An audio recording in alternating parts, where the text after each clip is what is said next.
The security scanner at Nexus Station's diplomatic wing hummed with its characteristic blue glow as Alvina stepped through.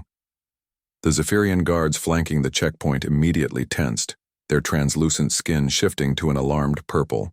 "Fenos weapons detected," announced the lead guard, his voice carrying the melodic trill common to his species. "Surrender all armaments before proceeding to the peace negotiations." Alvina sighed and began the familiar routine. From her tactical vest, she produced a ceramic combat knife, a plasma cutter disguised as a stylus, 2 throwing stars, and a small explosive device that looked suspiciously like a breath mint. "Is that all?" the guard asked, tentacles writhing with suspicion. "That's everything," Alvina replied with the practiced innocence of someone who had attended far too many diplomatic functions. The second guard, a towering Christek whose mineral body chimed softly as he moved, gestured toward a nearby bench. "The human delegation may observe the proceedings from there. Do not interfere." Raffi looked up from his data pad as Alvina took her seat beside him. "Let me guess, they took your knife again?" "Among other things," she muttered, watching as representatives from 12 different species filed into the negotiation chamber. "How long have they been at this?" 3 hours. The hegemony wants mining rights to the Kepler colonies, but the Terran Alliance won't budge. Pretty standard deadlock. Through the transparent aluminum barrier, they could observe the heated debate. The hegemony's spokesperson, a serpentine Vorthak, had expanded his hood to its full intimidating width.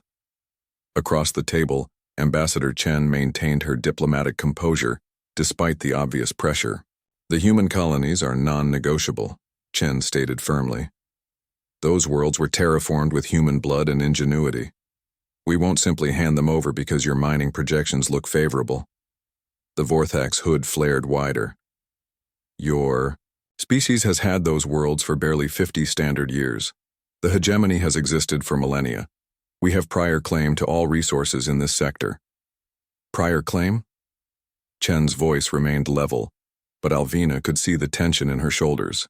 "You never even surveyed those systems until we made them habitable." The lead Zephyrian mediator's skin shifted to a calming blue. "Perhaps we should take a brief recess." The Vorthak struck without warning. His hood flattened as he launched, himself across the table, venom sacs visible along his elongated neck. Ambassador Chen stumbled backward, but the alien's momentum carried him forward, claws extended. The guards were too slow. The other delegates scattered. In the observation area, Raffi started to rise, but Alvina was already moving. The security barrier was designed to contain energy weapons and projectiles. It was not designed to stop a determined human who had spent her childhood on the gravity-heavy world of New Sparta. Alvina's elbow struck the barrier at precisely the right angle and velocity. The transparent aluminum, rated to withstand plasma rifle fire, spider-webbed and collapsed under the focused impact of human bone and muscle trained by 3 times Earth normal gravity. She rolled through the opening as the Vorthak's claws reached for Ambassador Chen's throat. Without her knife, Alvina had to improvise. Her shoulder caught the alien in the midsection, lifting him off the ground despite his considerable mass. The Vorthak's surprised hiss became a wheeze as they crashed into the far wall.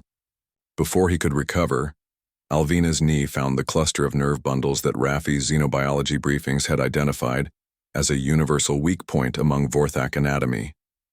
The serpentine alien crumpled, temporarily paralyzed, but otherwise unharmed. "Security breach, security breach." The Zephyrian guards finally arrived, weapons drawn but unsure who to target. "Stand down," Ambassador Chen commanded, straightening her diplomatic robes. Agent Alvina was protecting the delegation as per her duty. The lead Christek guard chimed indignantly. She destroyed a Class 5 security barrier with her body part. "My elbow," Alvina clarified helpfully, standing over the groaning Vorthak. "Humans are built differently. Your scanners look for weapons, not for the fact that we're basically walking weapons ourselves." The Zephyrian mediator's skin cycled through several colors before settling on a bewildered yellow. "I don't understand. How is this possible?" Raffi appeared through the broken barrier, datapad in hand. "Well, humans evolved on a death world, high gravity, predators, natural disasters, the works. Our bone density is about 3 times what you'd find in most species. Our muscle fibers can generate incredible force when needed. And our joints, he gestured at Alvina's elbow, they're basically biological battering rams. But she seemed so ordinary, whispered a delegate from the Feathered Republic. That's the point, Ambassador Chen said, helping the recovering Vorthak to his feet.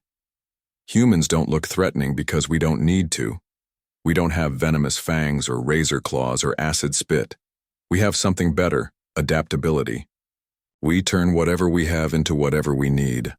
The Vorthak delegate, his hood now permanently flattened in embarrassment, struggled to regain his composure. I apologize for my outburst. The negotiations were stressful. No harm done, Chen replied diplomatically. Though I think this incident illustrates exactly why humanity deserves respect in these negotiations.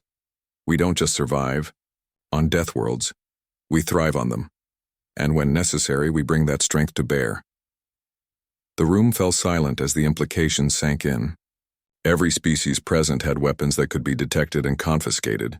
Humans were their weapons. Perhaps, the Zephyrian mediator suggested, his skin now a thoughtful green, we should reconsider the terms of the mining rights discussion. Later, as they walked through Nexus Station's commercial district, Raffi shook his head in amazement. You know they're calling you the Elbow now, right? It's already spreading through the station's networks. Alvina groaned. Great, another nickname I'll never live down. Could be worse, Raffi pointed out.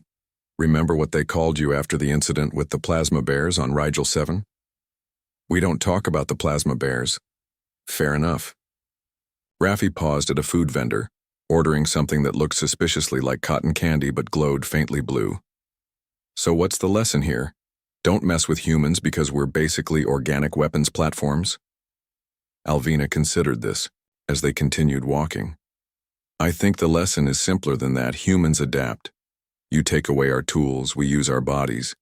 You take away our weapons, we become the weapon. It's not that we're trying to be threatening, it's just that we refuse to be helpless.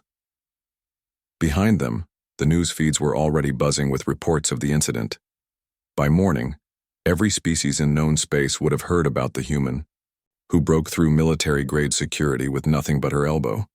And perhaps, Alvina thought with satisfaction, the next time humanity sat down at a negotiating table, the other species would remember that humans didn't need weapons to be dangerous. They just needed to be human. In the diplomatic quarter of Nexus Station, the Terran Alliance's mining rights were unanimously approved without further debate.